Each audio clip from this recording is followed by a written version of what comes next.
Okay, hello and welcome everyone that's joining us via live stream as well.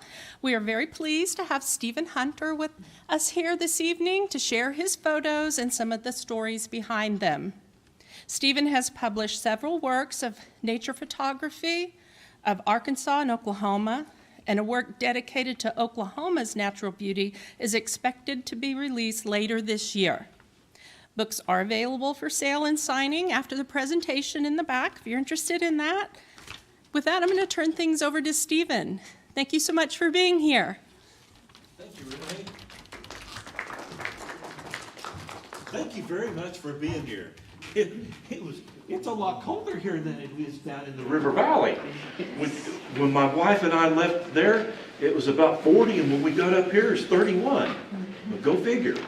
So anyway, I got into nature photography, seriously, 1981, over 40 years ago. And what happened was that I got my back injured severely. And I had been an occupational therapist, but had changed jobs briefly and was uninsured and ended up being flat on my back. I didn't know if I was even going to be able to walk again. I had injured my spine so badly. I was in bed for 3 solid months, and at that time, you might say, I kind of hit rock bottom, emotionally, spiritually, and financially too. And I prayed to the Lord that if He healed my back enough for me to walk again, I would pursue nature photography for Him. And my back did get better. It got well enough for me to start going out little by little and taking a few pictures, coming back home and resting up, and gradually building up over a period of several years. And at that time, I lived in Fort Smith, and I would drive to Mount Magazine, which is the highest point in Arkansas, or to the Cherokee Prairies, which were only about 30 minutes away from Fort Smith. And I would take pictures at these 2 locations and go back and recuperate. Over a period of years, it got to the point where I had accumulated a portfolio large enough that I felt like it justified a book on Mount Magazine. Hence my first book, Mount Magazine, Looking for the Light, A Photographer's Journey. That came out in 2011. And then my second book was Graced by the Light, The Cherokee Prairies. I came out with that in 2016.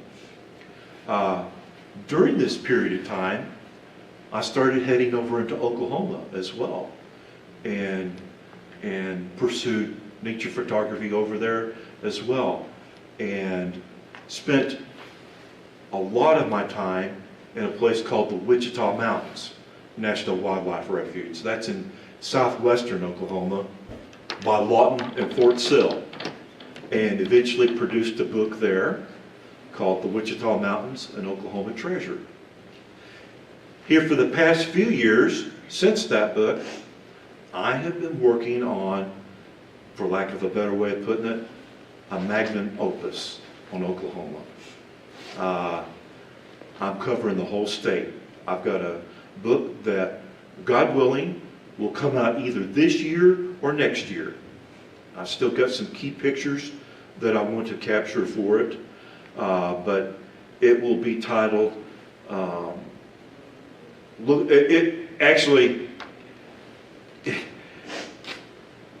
the light has been a feature of all my books. And this one is Let There Be Light, Images of Oklahoma. And so several of the pictures that you'll see tonight will be geared towards this new book. Several of them go back to some of my earlier work and give you an overview of Mount Magazine, the prairies, and the state of Oklahoma. Now, I'm pretty laid back, informal, if you will. And so if you have any questions or particular comments during the program, just jump right in there and get my attention.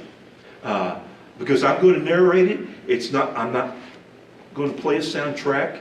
I want there to be a lot of give and take in this program.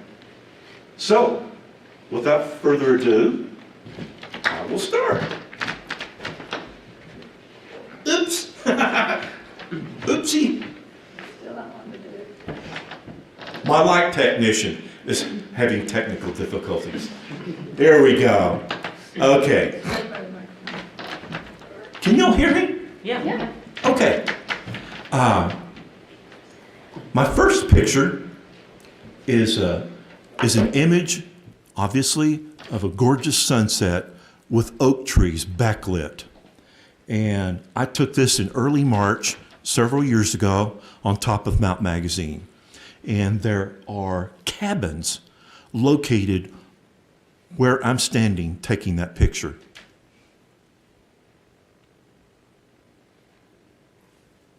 This is a beautiful sunrise at the Flanagan Prairie. It's in the River Valley, about 30 minutes east of Fort Smith, and it's owned by the Arkansas Natural Heritage Commission.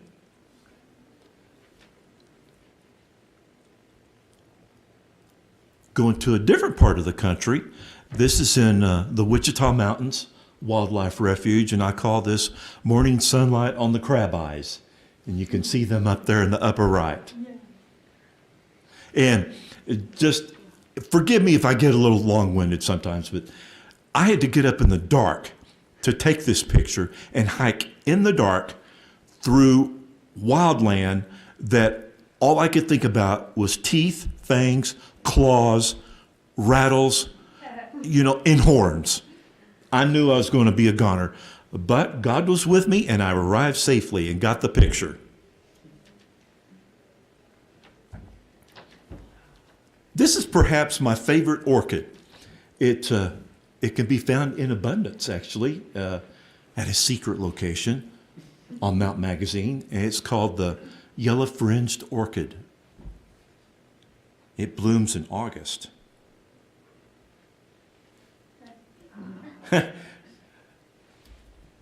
We worked on getting the pictures to project right. They're still a little off, so bear with me. This is a eastern cottontail rabbit sticking his tongue out at me. And I took this picture at a place called Okoyonali Nature Preserve in central Oklahoma. Here we have an autumn scene on a bluff overlooking the Illinois River near Tahlequah, Oklahoma.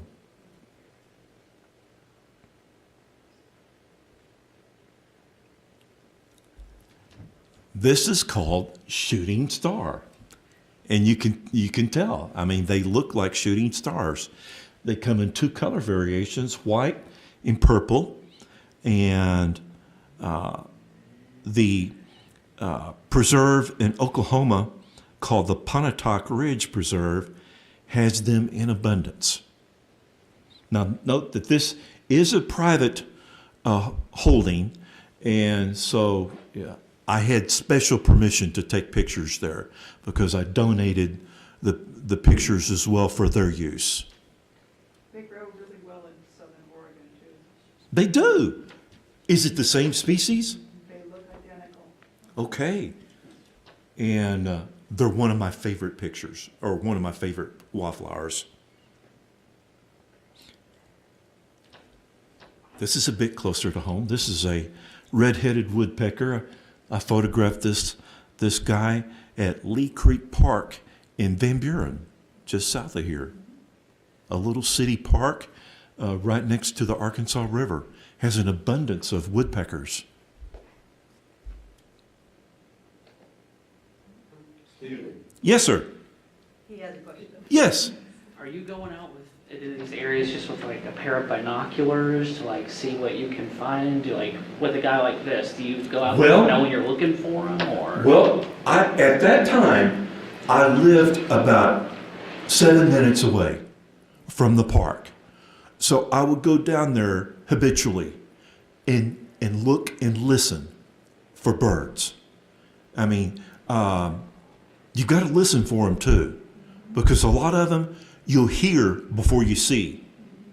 And I've got another picture later on in the program. There's a pileated woodpecker, and you invariably hear them before you see them. So it tips you off, where to look for them. And like I said, this particular little park had an abundance of woodpeckers because it had a lot of standing dead trees with holes in them, nest cavities. And I would hang out in that area and constantly watch for bird activity. So after a period of several months, I figured out where they were hanging out. And then over a period of about 3 years, I finally was getting some pictures because I knew where to go and when. How close do you get to something like this? Like, This guy, I was lucky. I was probably, about as far from me to that gentleman over there with that picture. And he was perched on a big vine hanging down from a tree. And I was shooting nearly eye level, which is great to be able to do that. Hence, I got that beautiful green background. I'm not looking up at the sky. Any more questions? Okay. This is another orchid. This is called the grass pink orchid. It can be found in 2 color variations, white and pink. The white is quite rare, and it can be found in the Cherokee Prairie during the month of May. And again, I kind of keep that under wraps exactly where I found it. But due to habitat loss, they're in decline, unfortunately. However, on a bright note, they are protected on this tract of land, and they are beautiful. This is a bur oak tree, an ancient bur oak at sunrise, at a place in central Oklahoma called Oklayanali. And they have the biggest, I don't know if you're familiar with bur oaks, but their acorns are the biggest of all oaks. How big are they? Oh, like this. And they're like spiky.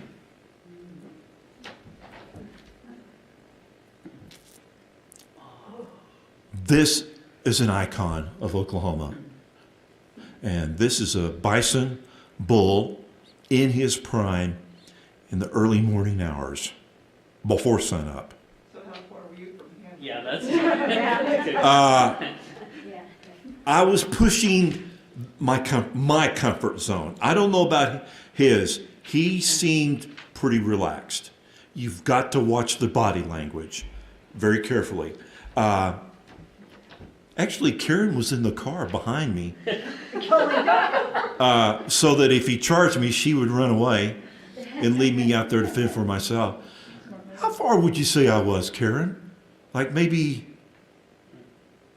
70 feet? Maybe 75 feet.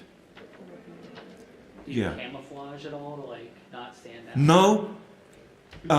It's been my experience that now this is just my personal experience, that camouflage is greatly overrated when it comes to a lot of animals. I wear muted colors. I don't wear bright colors. And it's more your body language and the way and how you approach them that will arouse their aggression.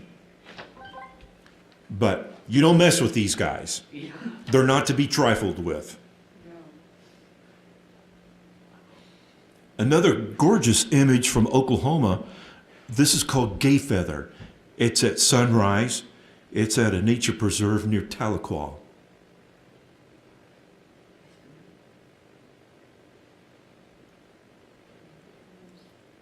This is at the opposite end of Oklahoma. This is the tip of the panhandle. And this is called Cholla Cactus with a distant thunderstorm. And it's near a place called Black Mesa. It's in the high plains.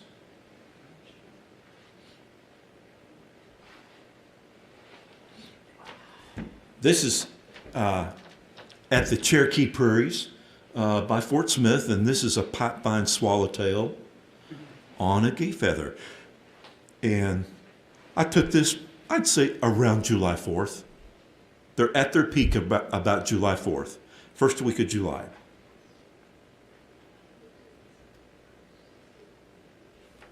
Purple coneflowers, lots of people like purple coneflowers. And the little white flowers are called prairie bishop, and there's even a, looks like a prickly pear cactus right there. This is in central Oklahoma. And this is called royal catchfly. A lot of you may be familiar with a similar flower called fire pink, which is far more common. Royal catchfly is fairly rare, especially in Oklahoma. It gets its name, it's got sticky hairs up the stem, and other bugs get caught trying to climb up. And through the grace of God and my wife Karen, I was able to take this picture. I had come down with a tick-borne illness this summer that I took this picture, and was very, very sick and weak. And I had been wanting a picture of one of these for years and talked to the preserve manager. He said, they're blooming now. And I said, but I'm still in bed. He said, well, you better come. And so I forced myself out of bed, and we drove to the preserve, and it was only about 6 feet away from the car. And I actually had to have physical help from Karen to get up.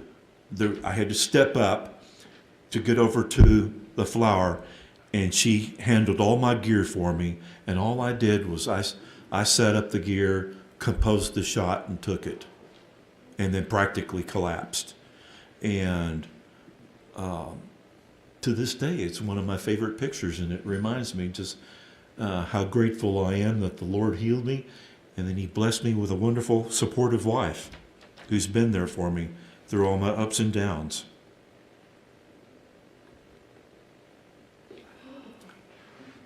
Texas horned lizard. These guys used to be as common as all get out in Oklahoma and Texas.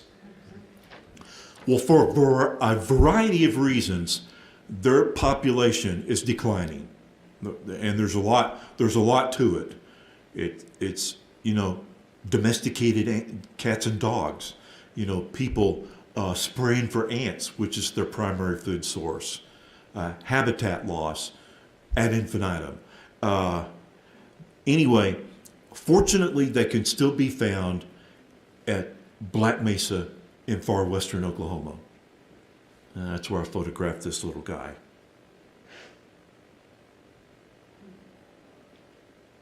This is the opposite corner of the state, a place called Beavers Bend State Park, and these are autumn bald cypress trees.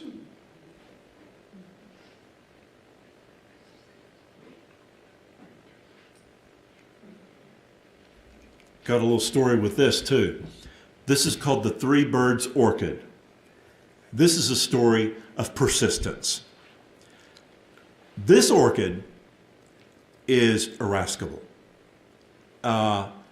It only blooms one time per year, on one day a year. And the entire colony of orchids only blooms that one day. And not only that, but they don't bloom every year. So through research and with some help from some friends and special permission to gain access to this property, I found out where they could be found, and I went there, 9 times over a period of 13 days to catch them in bloom, and I finally did. And this was like a 3-hour drive from where I lived. But I really, really wanted this picture. And so persistence does pay off.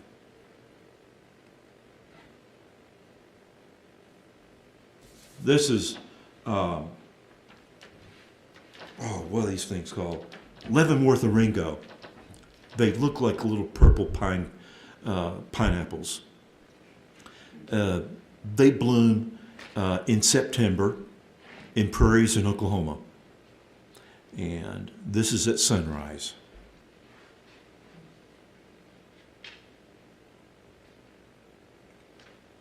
This is a wind-blown osprey. I photographed him on top of this dead tree in Black Mesa State Park.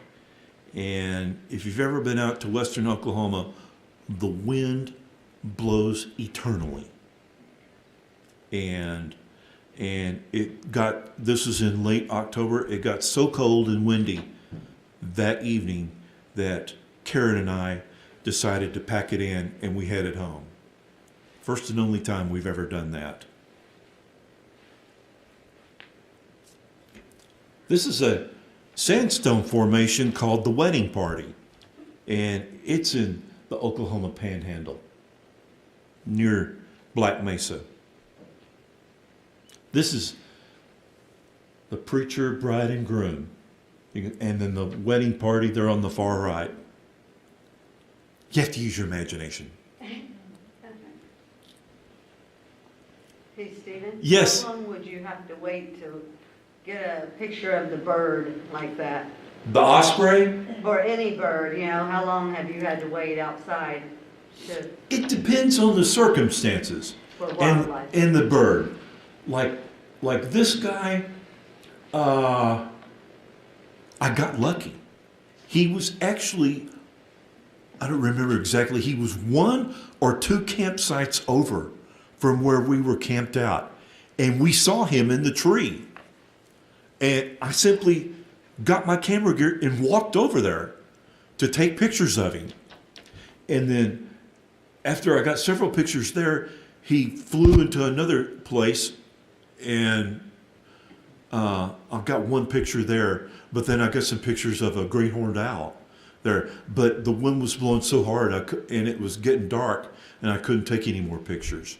But some birds require going back year after year, learning where to find them and when to find them and how to approach them. So it depends on the bird. Where do you find that you get, like, you can, a flower is going to bloom, so you know, you said that persimmon, iris, Or that three birds orchid? yeah, orchid, yeah. That you, how do you find out when they're gonna bloom if they're only blooming every other year? Or, I had a friend that works for the Oklahoma Department of Wildlife Conservation, who's an outstanding naturalist in his own right. He personally took me to the site. So, and it's technically its own Weyerhaeuser property in Oklahoma. And he secured the permission for me to access that spot. And so once I knew where they were, then through a lot of research on the internet, I knew that they bloomed in August. It's hot. And this is in southern Oklahoma. It's hot. And so through a lot of research, I found out like a window of when I might find them. And so I just started going as often as I could and watching the plants. So that's how I eventually got them in bloom.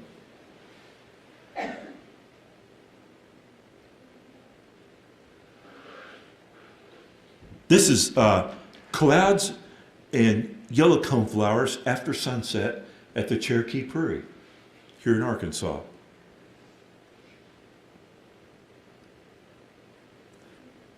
You've heard of Indian paintbrush. This is purple paintbrush. It grows in an unprotected prairie near Idabel, Oklahoma.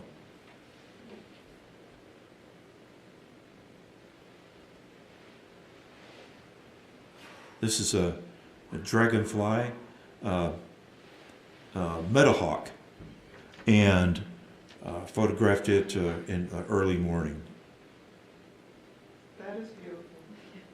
Thank you. How do you Yeah. even notice something like that? Just looking around, those things are so small, it seems You like. know what? It's an eastern meadowhawk to be exact. I took this picture the same morning I took the one of the shooting star. And I was milling around taking pictures in this area with all these flowers, and I noticed it over there, perched on a branch. And it was still cool, and they're generally still first thing in the morning. They haven't warmed up enough to become active. And so I was able to get his picture. So these guys, and sometimes if you're really lucky, you can get them with dew on them. Wow. Yeah, but the way you captured the front of each of the wings, the yellow structure, the yellow Uh-huh. grid. The veins, That actually is the structure that supports each of the wings. they're amazing. Mhm. They truly are. That's a beautiful shot. Well, thank you very much. It's one of the only bugs that can fly backwards. Uh-huh. Yeah, you're right. I think Like- it was kinda like a the hummingbird. dragonflies, they actually inspired helicopters. Hmm. Here we have another orchid. This is a small yellow lady slipper orchid photographed in northeast Oklahoma. Not too many of those around. So they're generally a closely guarded secret where they are. I've done my homework to find them. Here we have a splendid mule deer buck. The last rays of the setting sun in the high plains near Black Mesa, Oklahoma. What makes it splintered? Splendid, Splendid. Okay. splendid. I just think the light, and he's a magnificent animal in his prime. Yeah. You can tell from how thick his neck is and how thick in the body he is. And he doesn't have hardly any blemishes on him. He's a work of art. Big bullet. Yeah. This is in the Wichita Mountains. This is the backside of Elk Mountain with Coreopsis in the foreground. And we have Coreopsis in Arkansas as well.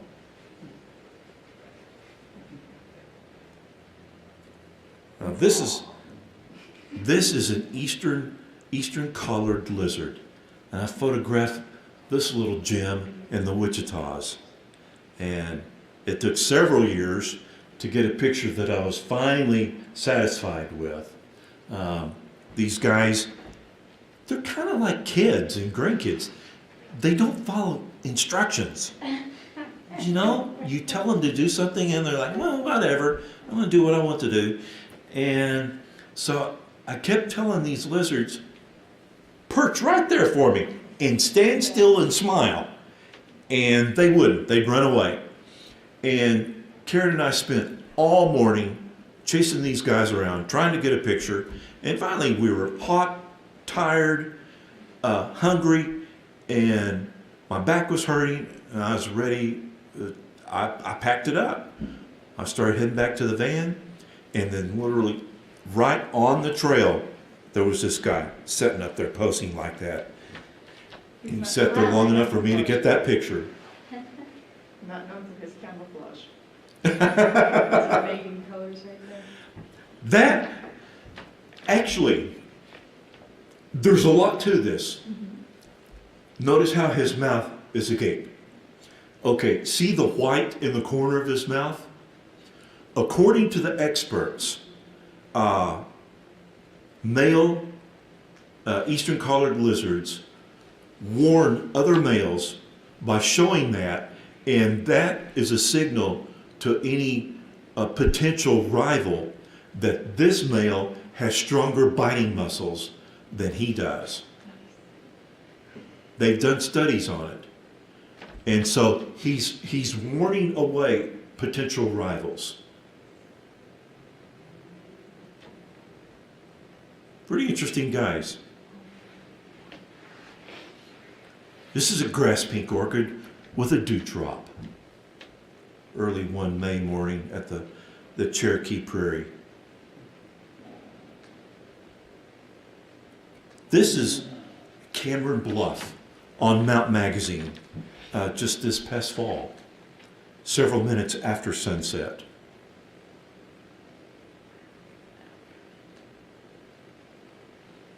Here we have Indian paintbrush and a little gurgling stream in the Wichita Mountains.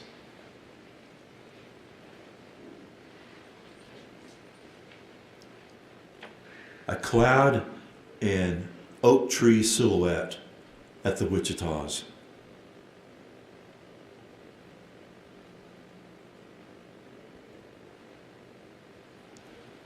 Yellow violet, and they grow profusion on Mount Magazine in April. And they're common, but yet uncommonly beautiful.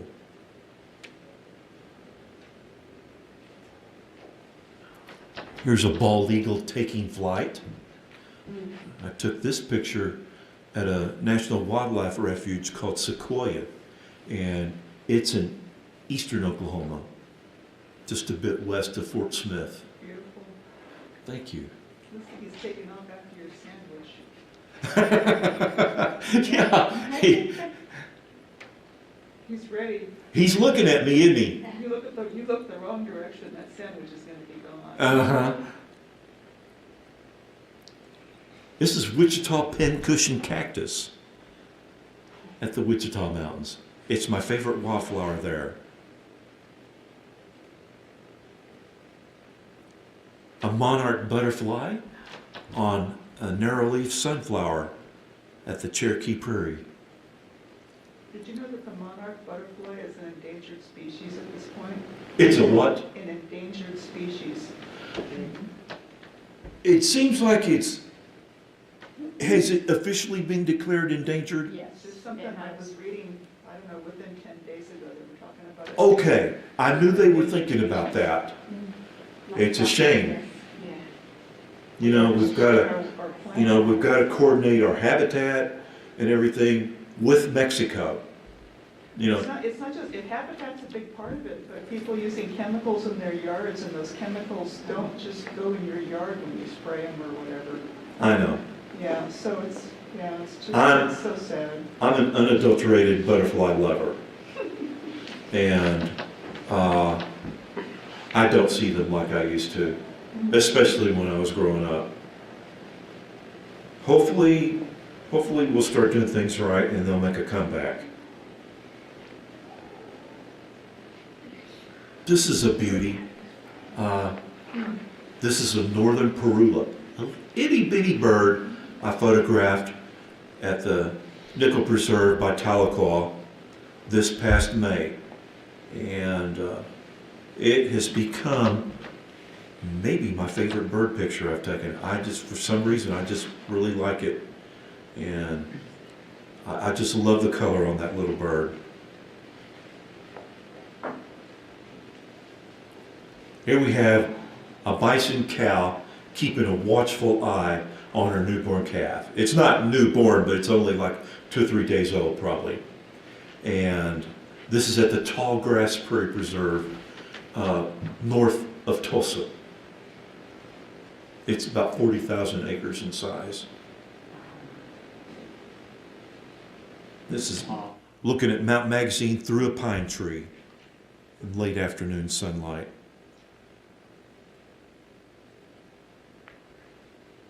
This is a painted bunting. They're actually probably more common than we realize. I photographed this guy at the Wichita Mountains, but I've had equally good luck finding them at the Sequoia Wildlife Refuge, and I've even found them in the local prairies where I live.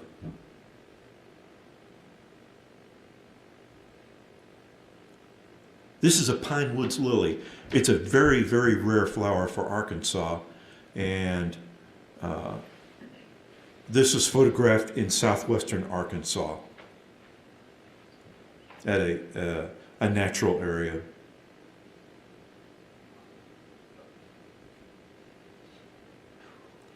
A lot of people go to New Mexico to photograph sandhill cranes. I found these in Oklahoma. And this is at sunset. And I rendered them in silhouette. Are they a migratory bird? Yes, they are. They overwinter at, this is called the Salt Plains National Wildlife Refuge in north central Oklahoma. And I don't know where their summer range is, now that you bring that up. I don't remember. They might be up in Canada. Maybe. A wildflower blanketed hillside in the Wichitas. This is what it can look like in May in a good year.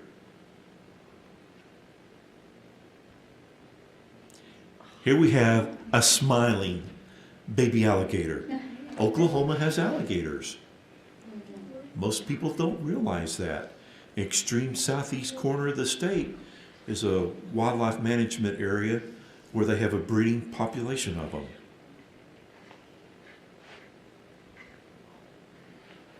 Now, jump to the northwest corner of the state, and this is a burrowing owl, an itty bitty owl that lives down in old prairie dog holes. And you look for them around prairie dog towns. And they're pretty hard to photograph well. They're skittish.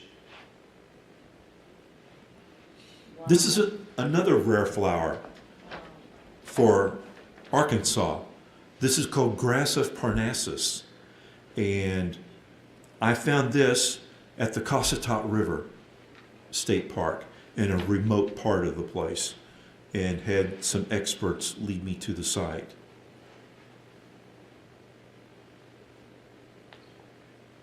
And I love owls. Here's a barred owl, the proverbial hoot owl. Who cooks for you? That one. And I photographed him at the Sequoia Wildlife Refuge in eastern Oklahoma.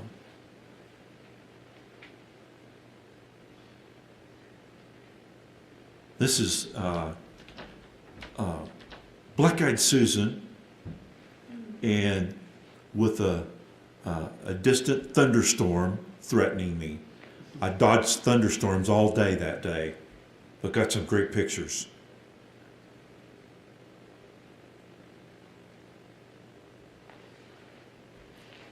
It's an eastern fence lizard found on Mount Magazine on a pretty cold November day. Surprised to see him out.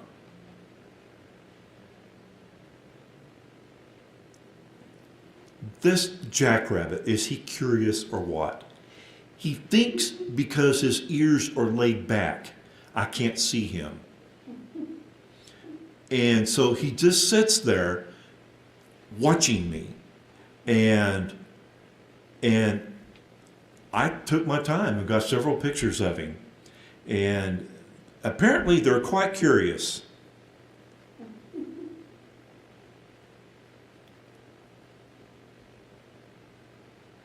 This is a waterfall and tree stump on the south side of Mount Magazine.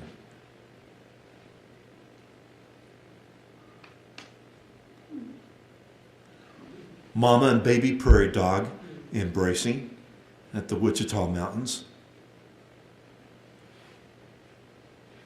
They're very social creatures, a lot of fun to watch.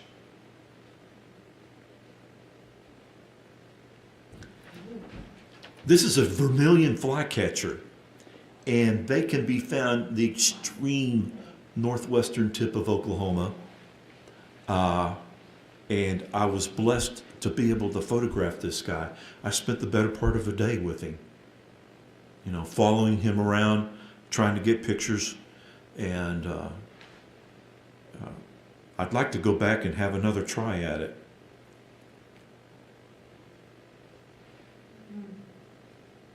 Spring beauties. I just saw first ones a few days ago down in the River Valley. Maybe another week or two up here. These are on Mount Magazine.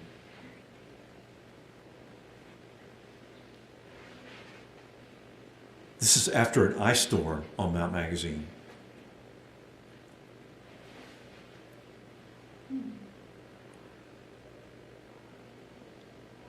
Here we have sunrise and gay feather at the Preston Oglesby Prairie down by me.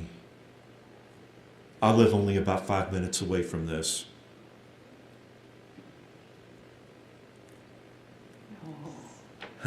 Tom Turkey displaying his tail feathers. And he was a lot more interested in the hens than he was me.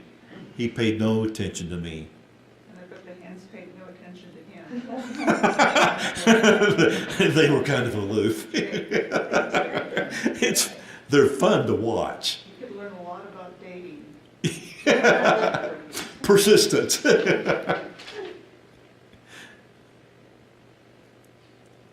A close-up of a dead tree trunk at the Wichitas. And I like this picture because it reminds me of a Van Gogh painting. Of a what? A Van Gogh painting called Starry Night. It really does. These are meadow beauties at sunrise in the Flanagan Prairie down by me.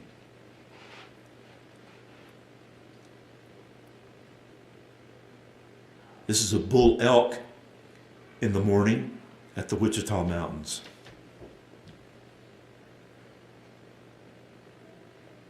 I know in Arkansas has a good, healthy elk population up in the Boxley Valley by the Buffalo River. Oklahoma has them in 2 locations, the Wichitas, well actually 3. The Wichitas, the Nickel Preserve by Tahlequah, and even out by Black Mesa. Although I've not seen them out there myself. Here's the pileated woodpecker. This is the largest woodpecker of North America, and maybe my favorite woodpecker. And you hear these guys usually before you see them. Their calls and their drumming. Are they very common? Not compared to other woodpeckers, no. Yeah, because I had seen one pileated woodpecker, one, in 18 years in Oregon. The one time I did see it, it was really special. Yeah. But They're probably pretty picky about where they nest. The tree has to be, the nest cavity has to be so many feet above the ground, and they've got to be able to peck out a large oval-shaped hole. dead tree, right? Yeah, tree has to be dead or substantially dead, and then they have to have plenty of food supplies, like other dead trees with beetles and such that can be found under the bark. And I see them in Oklahoma at the, well, I've seen them in at least 2 different places in Oklahoma, but the only place I got pictures was right there locally in Van Buren. And unfortunately, these trees that my woodpecker friends were nesting in, almost every one of the trees has fallen. We had a big flood here a few years back, and it weakened a lot of trees, and they fell over, or because they were so weak, or maybe a couple of them, including this tree, was taken out because it was near telephone wires. That's what I'm thinking. So now no more woodpeckers there. Loss of habitat. Yeah. This is a panoramic of May wildflowers at the Cherokee Prairie. On a good year, that's what we have there. That would make a great puzzle. Yeah, hard. There you go. This is dew on spiderwort at the Preston Oglesby Prairie. A panoramic of Mount Magazine in autumn looking through pine trees. The top of the mountain is veiled in fog. This is Lady Slipper orchids. I've actually been in contact with the botanist for Arkansas, and they're probably called Kentucky Lady Slipper orchids. And the pure yellow ones in the background are exceedingly rare. In fact, they've never been reported where I found this. And he personally has never seen them. So that's a closely guarded secret where I found this. But I hope the colony will thrive.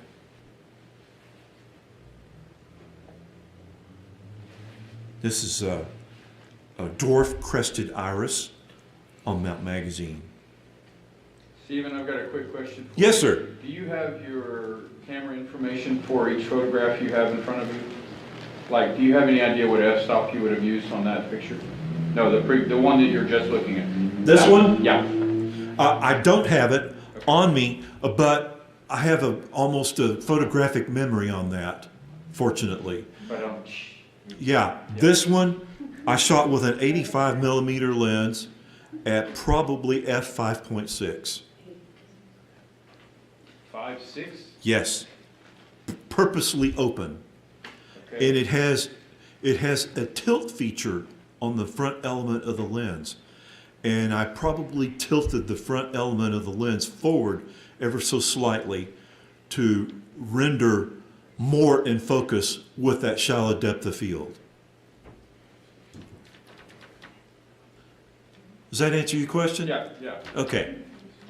So the bottom line is, on this picture, I wanted the background to be relatively blurry.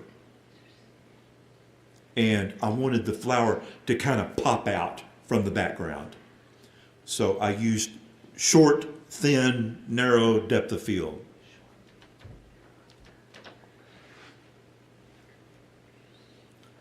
This may be my favorite wildlife picture I've ever taken.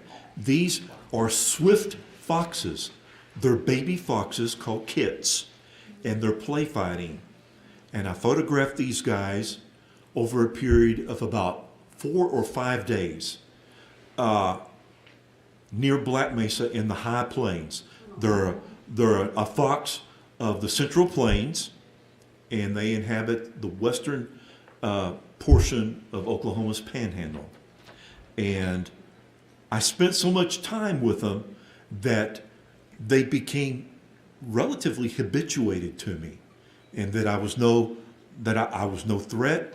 And I actually, because I have a trimmer, I can't take pictures handheld, nor can I take pictures with sitting in my car looking out my window because of my back. So I have to stand outside the car and take pictures of animals. But God rewarded me. That day, I photographed them play fighting, harassing mom, playing with buffalo chips and cow chips. Well, not buffalo chips, cow chips. Yes, they play with them. And just generally being children. And one of the highlights of my photography career. and I nearly froze to death in the process. It was June. I was wearing a flimsy, thin, short sleeve shirt, and it was about 60, and the wind was blowing.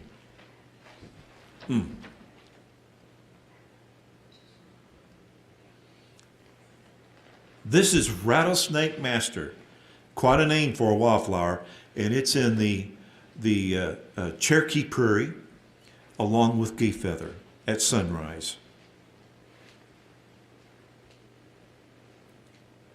Here we go. For those that like impressionists, you know, this is a swirling sunset flowers at the Wichita Mountains. So how long was your shutter open there? I would say probably 1/8 of a second.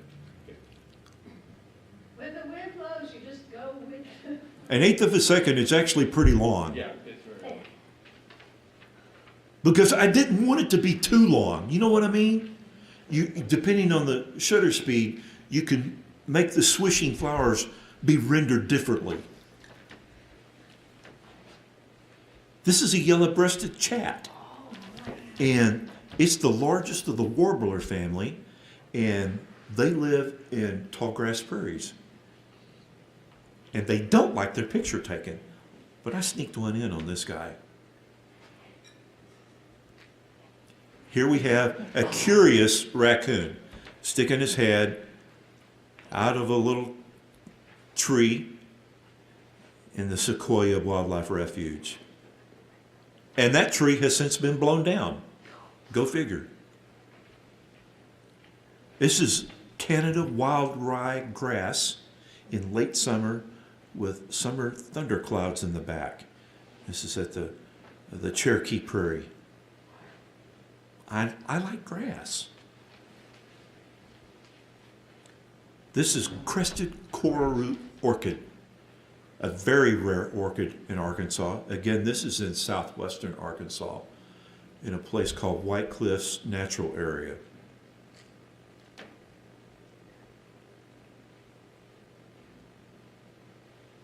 And for those of you that haven't been to the Buffalo River, this is why you want to go. You can see stuff like this. This is Rourke Bluff, found right near the campground at the Steel Creek campground.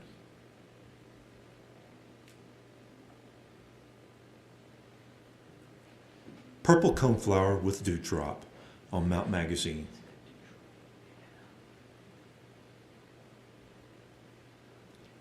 This is a pronghorn buck photographed right at sunrise in the high plains of Oklahoma.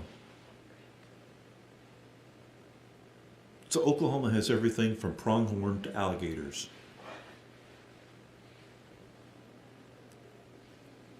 This is And bighorn sheep. and bighorn sheep, that's right. I'm still working on that picture. A yellow tiger swallowtail butterfly on a gayfeather, and this is the very last rays of sunlight. The shadows are literally going up the stem as I photograph this butterfly.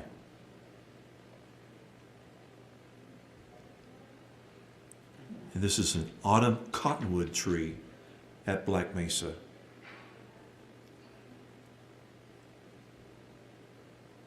And here, my final picture is Rourke Bluff at the Buffalo River. Only this time, I'm on top of it, and I'm looking back on the bluff itself and down on the Buffalo River. How far did you have to hang out to get that? Well, I'm not a young man anymore, Kim, so I played it relatively safe.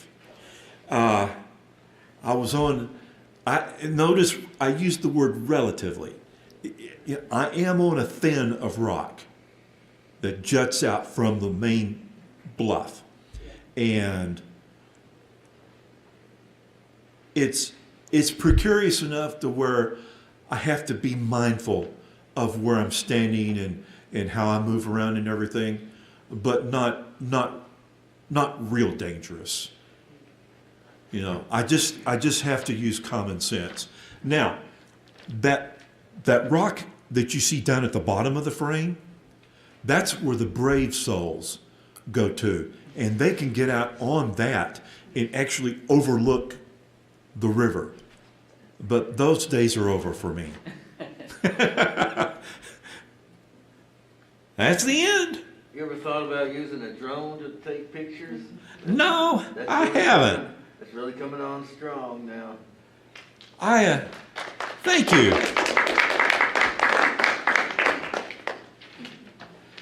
I like drone photography. It has its place.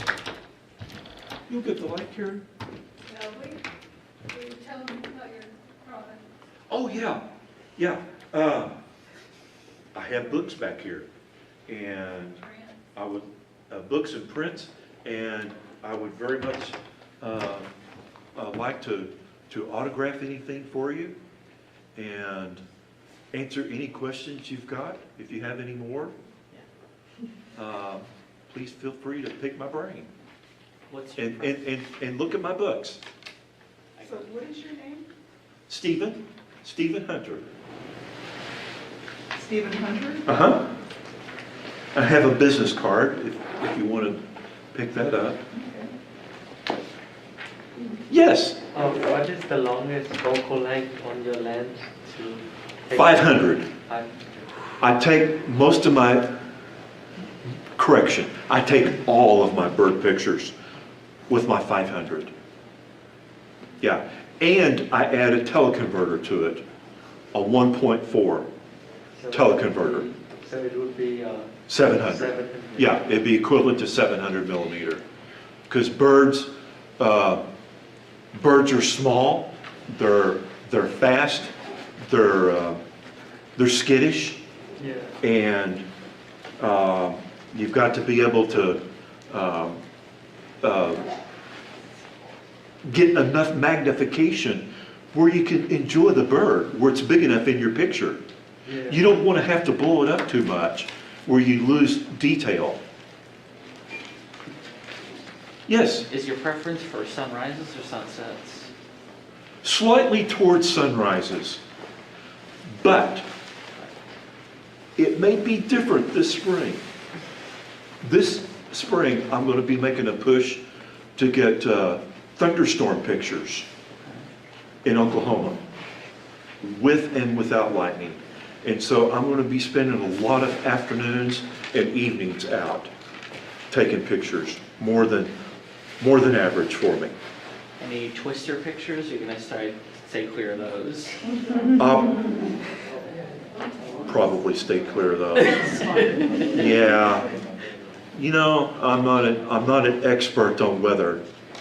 I will say this though. If I was in place and I saw one and it was moving this way, I probably would take a picture of it. Yeah, but if it's not moving, that means it's coming towards me. I'm going to go. Yeah. But this spring, I'm seeking to get two icons of Oklahoma. I want to get bison and thunderstorm together. It's a single picture. And I'm going to go up to the Tallgrass Prairie Preserve to get that. That's actually not particularly far from here, if you've ever been over there. So, anybody else? Yeah. You said when you wanted to start doing your first book, that you thought you had finally gotten enough pictures. Uh-huh. What in your head is, yep, this is enough pictures to start picking some? Like, what's the number that? Well, it's over, this will be my fourth book I've worked on, and I have found, like, it seems like there's a sweet spot at around 125 pictures. Does that make sense? Yeah. And so 125 top picks. Now, that doesn't mean it'll be 125 pages long, because some pages I'll have more than one picture, and on some pages I'll have a panoramic going across both pages. Now, is this 125 out of 10,000 pictures you've taken? Oh, I don't even know. I don't know. I hate to venture a guess. Although, I'll say this, I'm not as trigger happy as a lot of guys. See, I'm old enough to where I cut my teeth on film. And you just broke didn't, enough that he couldn't buy a and I was poor enough where I couldn't afford to buy the film and have it processed. And so I was very, very selective in what I took. And even with digital, I still have to remind myself, it's okay to take 20 pictures or what. The most pictures I take are of wildlife. And then I don't mind, holding the button down and capturing a whole burst. So, any more questions? Nope. Are you sure? I'll let you know. We still Okay. have time to end here, so. Okay. You, Chris? Oh, I was, when you were talking about taking pictures of the wildlife, I wondered if you had ever had a camera set up for motion detection, to take pictures No. of, so you wouldn't have to have your hand on the button. No. No? Yeah, I've seen some pretty good pictures of wildlife where they had motion detectors, people trying to catch people come through the property and everything. You could probably get Well, some. they call them camera traps. Uh-huh. Yeah.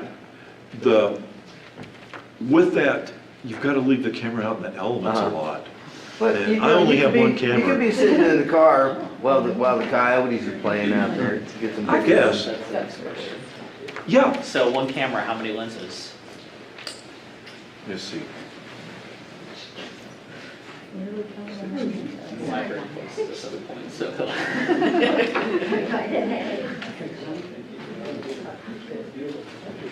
6. Okay. How many other accessories do you have to extend or change the view from this lens? I've got one tele extender, Okay. just one, and I pretty much leave it on all the time. Okay, and that's the one that you put on the 500? Yes. Okay. Yeah. Put the 700. Yeah. Because if you want to photograph birds, you need magnification. You do. What about for like the really close-ups that you got for the flowers as well though? It's, most of those were taken with a 100, or no, rather, a 200 millimeter macro lens designed specifically for close-up photography, and it'll focus up to life size. But I also have an 85 millimeter that'll focus up to 1/2 life size. And it has a special tilt shift feature on it. It's kind of a specialized lens. When you started, did you just have like one camera, one lens, or did you like spend? When I first started, I had one camera and 2 lenses. Yeah, I had a 60 and a 135 Okay. when I first started, back in the 90s. How long did it take you to become able to start doing photography? It's like, this is what I do. I don't have to do something else to supplement. Well, starting in 2001, over a period of maybe about like 3 years, I slowly realized that, that's what I was going to do. Yeah. Yellow ones. Pretty fancy. So for a beginner like himself, Mhm. what do you recommend?